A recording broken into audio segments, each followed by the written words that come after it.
Toshkentda kutilmagan voqea ro'y berdi. Salom do'stlar, kanalda yangi bo'lsangiz obuna bo'lishni unutmang. Barchani Xudoyim o'z panohida asrasin. Toshkent viloyatida qurilish me'yorlariga javob bermaydigan domning qurilishi to'xtatildi. Bu haqda Qurilish uy-joy kommunal xo'jaligi vazirligi ma'lum qildi. Toshkent viloyati Toshkent tumanida me'yoriy talablarga javob bermaydigan yana bir obyektning qurilishi to'xtatildi, deya xabar qilmoqda Qurilish va uy-joy kommunal xo'jaligi vazirligi. Vazirlik huzuridagi inspeksiyasi qurilayotgan 9 qavatli uyda nazorat tadbirini o'tkazdi. Unda obyekt loyihalariga o'zgartirishlar kiritilgani, xususan ichki g'isht terish jarayonlarida loyiha talablariga amal qilinmaganligi, ayrim joylarda gazoblok o'rniga g'isht terilganligi aniqlangan.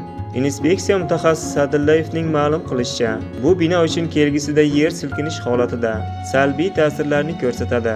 Bundan tashqari binoga noqonuniy tarzda qo'shimcha qavat qo'shilganligi aniqlangan va uni demontaj qilish ishlari boshlangan. Holat yakuniga ko'ra barcha qurilish ishlari joyida to'xtatilgan.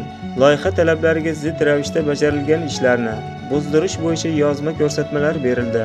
Jarayon boshlandi, deyiladi xabarda.